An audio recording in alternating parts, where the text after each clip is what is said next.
This is exactly what they want. And guys, I remember I said this yesterday.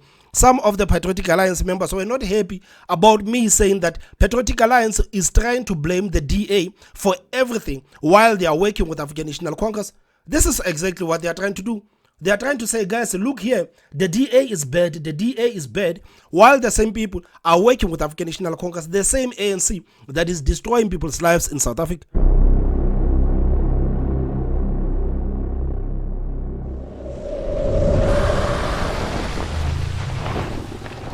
The 360 experience with Thomas M.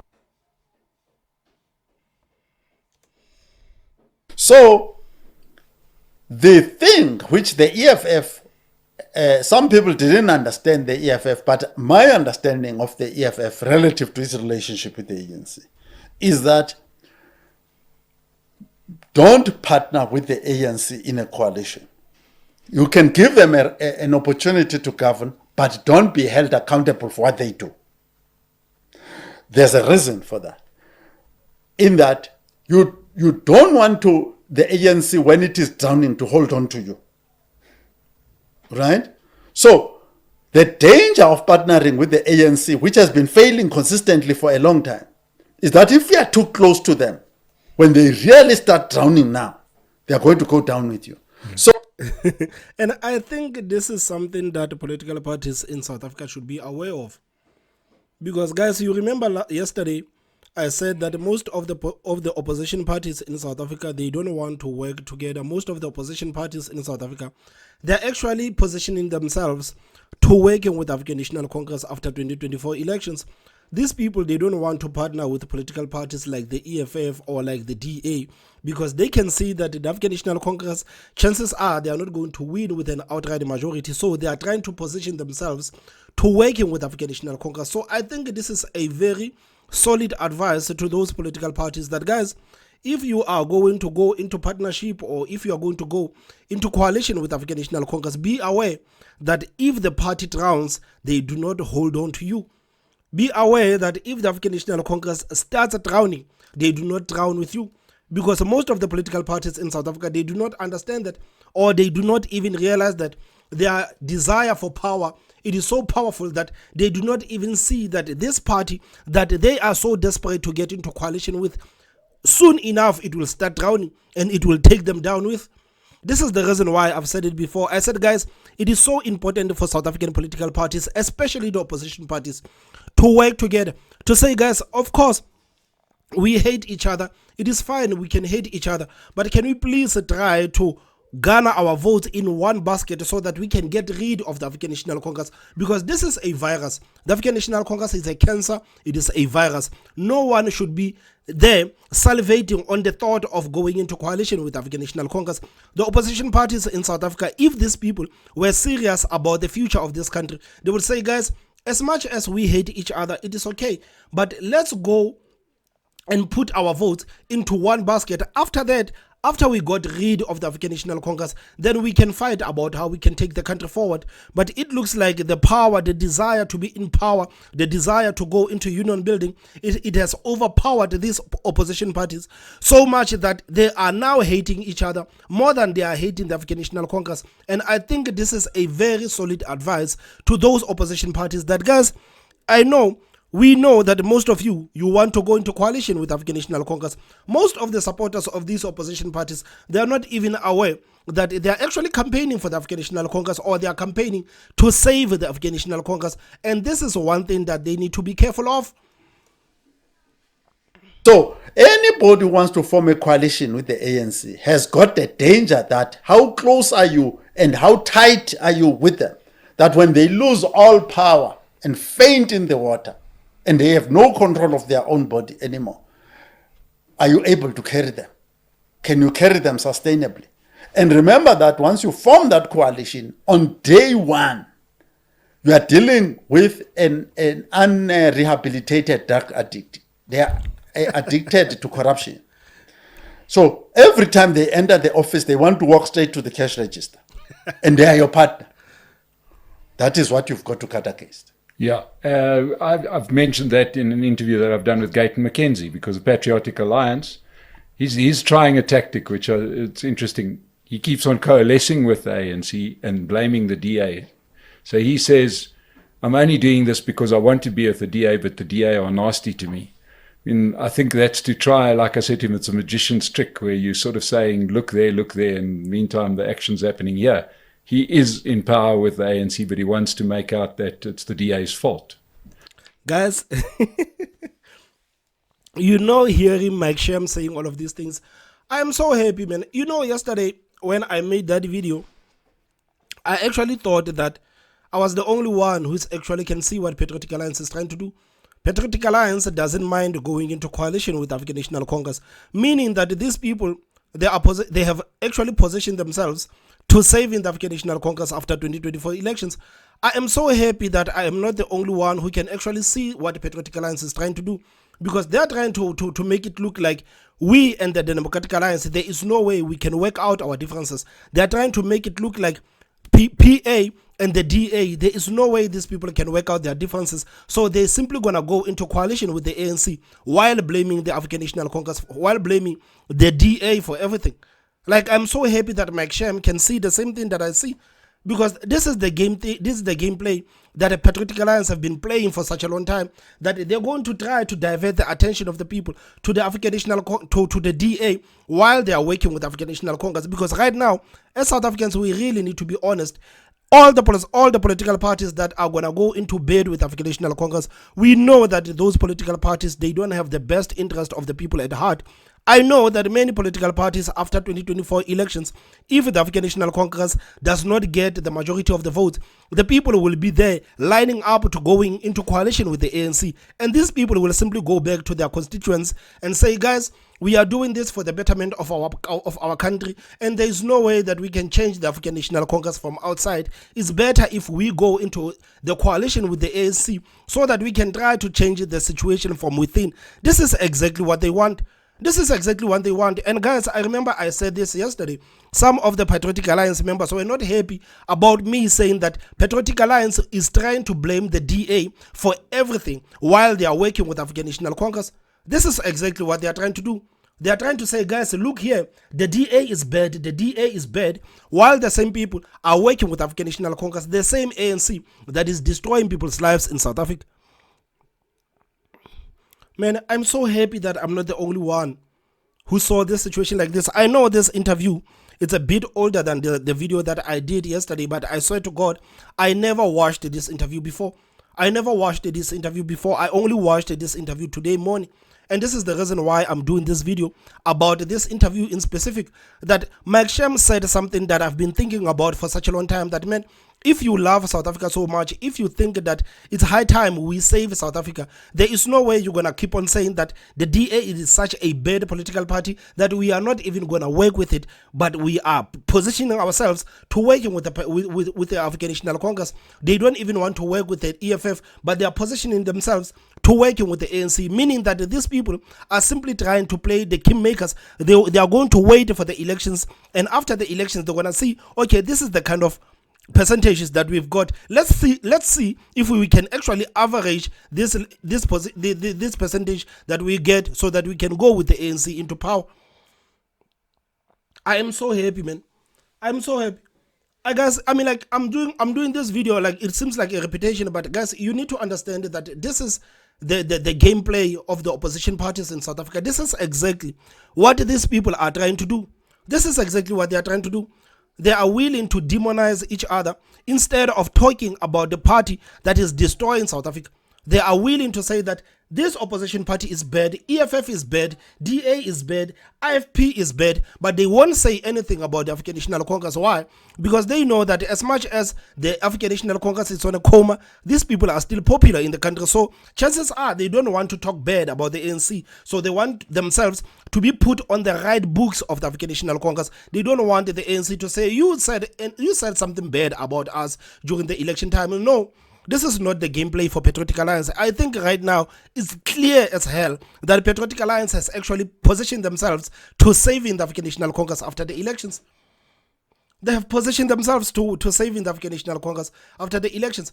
Because, guys, even if we talk about the policy all the opposition parties in South Africa, or all the political parties in South Africa, they have been put in the position where they have to explain all their policies, whether it's the EFF, whether it's the DA, whether it's the ANC. But when it comes to Patriotic Alliance, they are talking about illegal immigration so much that people are not even inquiring them about other policies concerning the issues that are facing South Africa.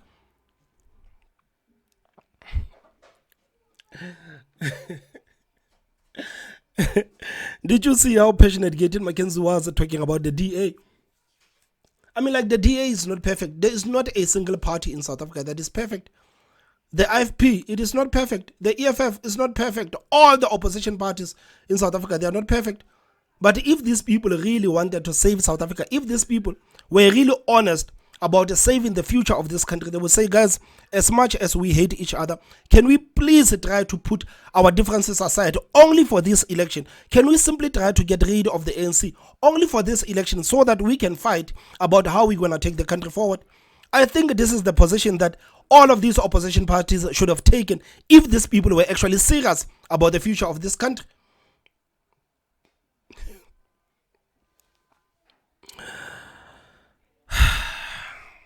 Right, and hope that the voters don't tag him for the ANC's failures or his coalition's failures, which you should take. I think that Gayton McKenzie still needs to be challenged on a number of fronts. You are probably very polite in your engagement with him, very, very polite, because what actually, if I were to interpret what you are saying my own way, is that there's a measure of dishonesty. Absolutely, right? It is a criminal enterprise. Right? No doubt, yeah. So, and secondly, if we're to take Gayton McKenzie back to where our original discussion about the structure of society and the family and what have you, and there's a section of our community, I mean, the DA, in commenting on the statistics in South Africa, crime statistics, they said 80% of gang crime, organized crime, if we want to call it that, comes from the Western Cape. And if we were to dig deeper in the Western Cape, from the so-called colored communities, that's where the capital of gangsterism is at. Now, I have reservations about culturally, and Gayton McKenzie needs to deal with this, and a lot of other people need to deal with this, that in those communities that have got a crime problem, and bear in mind I was born in Soweto, we need to, I've never been imprisoned for a crime. I've never served a prison sentence for any crime in my life. Then a story comes along that, guys, there's a second chance. I am saying, can you take the first chance as a black kid? Can you take the first chance? Just go to school, go to technical college, get your trade, and get a job, get a wife, run a proper family.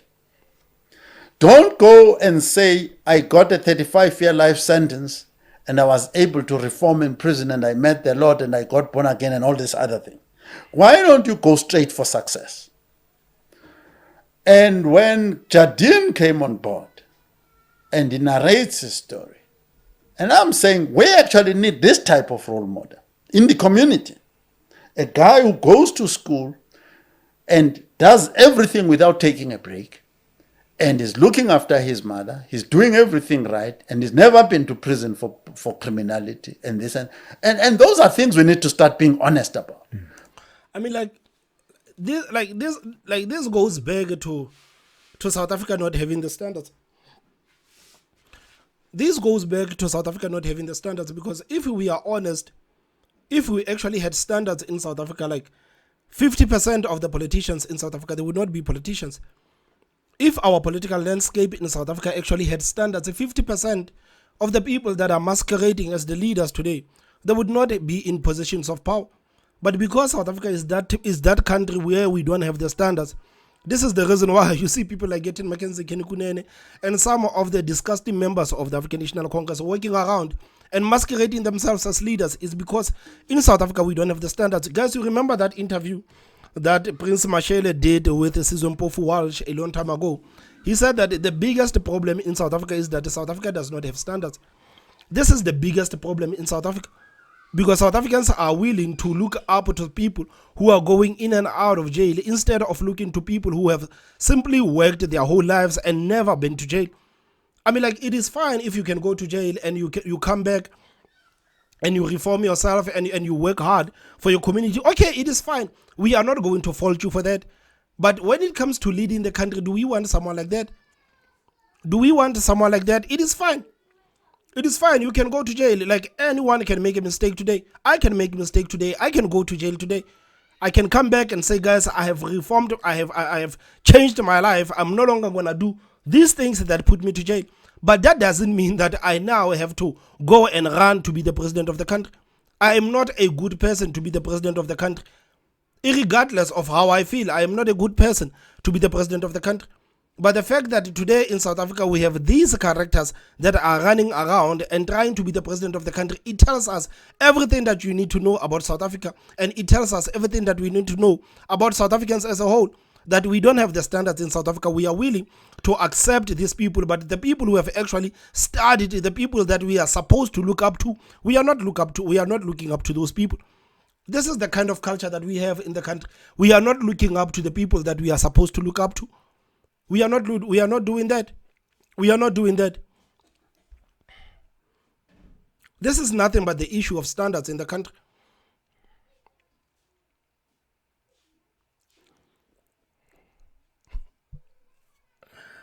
Man, I can't imagine how many people are actually going to be mad after 2024 elections, man. I can't even comprehend how many people are going to be mad, thinking that they are voting for an alternative, thinking that they are voting for other political parties because they are sick and tired of the ANC, because the ANC has destroyed their lives, the ANC has destroyed their children's lives. These people will be looking for other political parties, but those same political parties will be looking to get enough votes so that they can give the ANC a lifeline. And this is the reason why I'm saying, man, I feel so sad for the average people on the streets. I feel so sad for the people who are actually going into these elections thinking that, okay, this is time for us to actually evolve. This is time for us to start changing things. This is time for us to vote different, and maybe we can get a different leadership, and maybe South Africa will be steered into the right direction. This is why I feel so sad, man, about what is going to happen after these elections, because I can see that with all of these political parties that we have in the country, most of them, 80% of them, or 90% of them rather, are looking to give the ANC a lifeline. 90% of these political parties are looking to give the African National Congress a lifeline. These people, man, would have forgotten that the same people who voted for them are the people that wanted a difference, are the people who wanted change from the African National Congress. But the same political parties, instead of teaming up, all of them, instead of teaming up together and saying, guys, we cannot give the ANC a win, these people will be lining up and fighting each other off and killing each other so that they can give the ANC a lifeline. This is why I say, man, I feel so sad for the average Joe on the street walking, thinking that I'm not going to vote for the African National Congress. There are many people on the streets that have said that this is the first time that I'm no longer going to vote for the ANC. I've been voting for the ANC since 1994. But today, I am not going to vote for the ANC. It's 2024. I can see that the country is completely destroyed. I can see that the leaders or the ministers that are being fed to us by Ramaphosa and his friends are a bunch of incompetent people. And I cannot vote for that. I cannot be complicit in destroying this country. Many people are actually saying that man, I am no longer going to vote for the African National Congress. I am so sad that I'm not going to be able to vote for the African National Congress. This is what people are saying. This is what people are saying.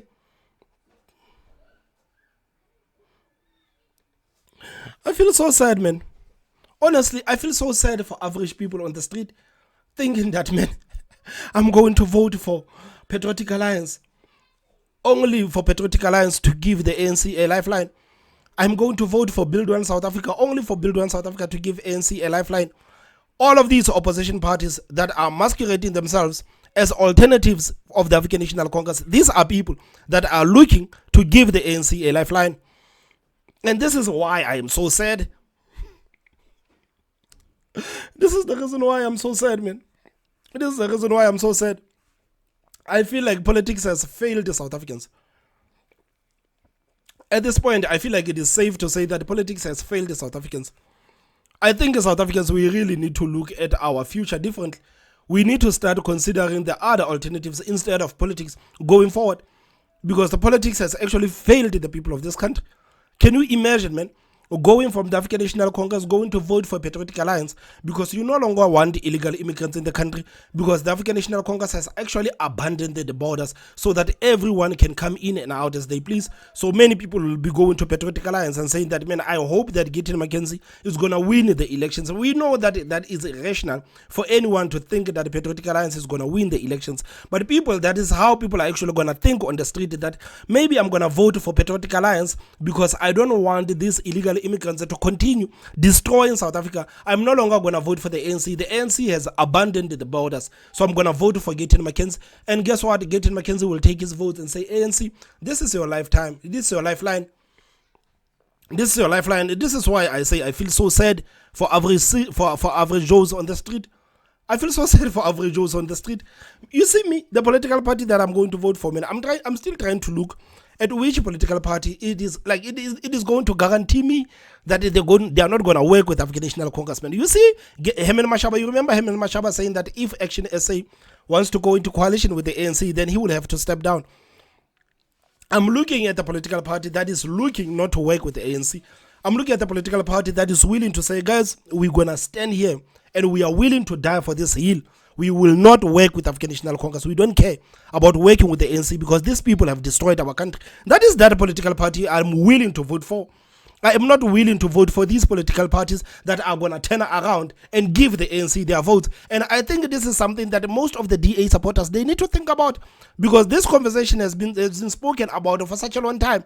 That ANC, DA coalition, it is possible. ANC, EFF coalition, it is possible. But with those three political parties, I can understand, because those are top three political parties. Because eventually the ANC will have to decide whether they want to work with the ANC, the EFF, or whether they want to work with the DA, or maybe they want to go a bit down and they can take IFP, maybe Patriotic Alliance, and other political parties. This is how the ANC is going to look at things.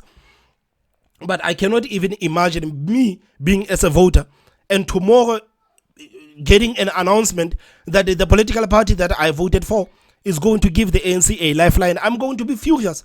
I'm going to be furious. This is why I feel so strong about political parties, all of them working together so that they can get rid of the African National Congress.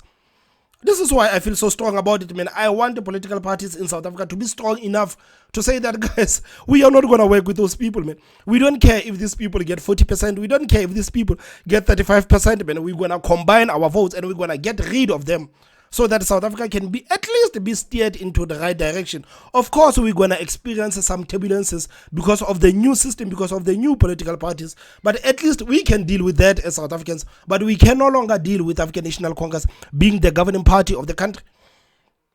We can no longer deal with the ANC being the governing party of the country. But this is not how political parties are thinking. This is not how your favorite political party is thinking. No, they are not thinking like this. They are not thinking like this, man. They are hoping to get enough votes so that they can rescue the ANC, so that their members can go to union building, so that their members can go to parliament. This is what they want. It has nothing to do with serving your needs. It has nothing to do with that. That we cannot be, as black people, run up and down glorifying prison and glorifying crime. And then we have some billionaires that praise this gangsterism and gangsters and so on. And I think that's the wrong direction. Now, Of course, it's a wrong direction. Of course, it's a wrong direction. But you know that the South African, it has been painted so nicely that even if someone goes to jail, if this person comes back and says that I have changed my life, South Africans will simply go and support that person. Will simply go and support that person, man. You know, if people actually came out and said that, man, we want Gayton McKenzie to be the Minister of Defense so that maybe he can stop the nonsense that is happening at the borders, I would support that 100%.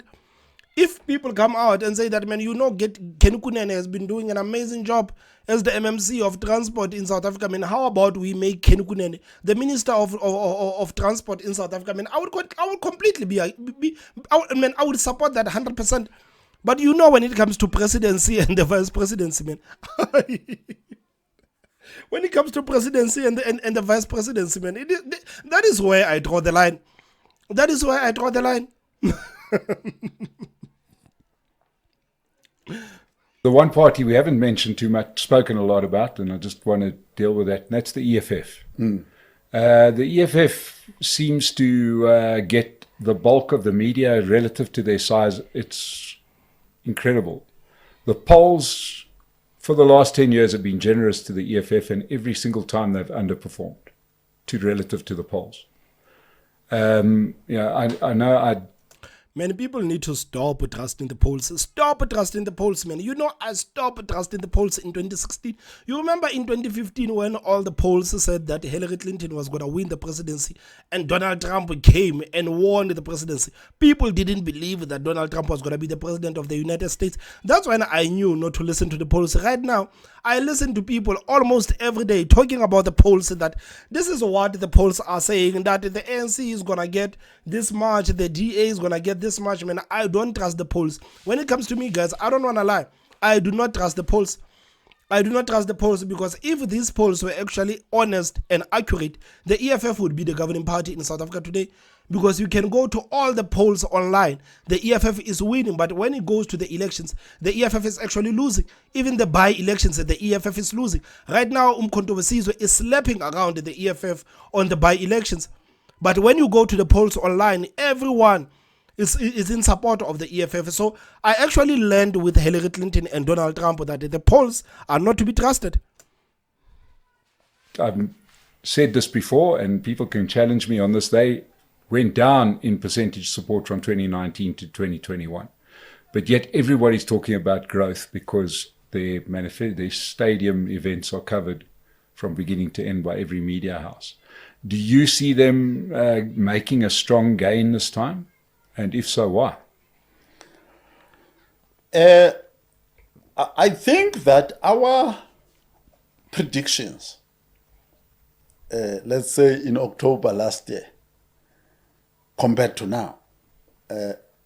Last year, it would have been easy for me to say, I think the EFF can make a gain.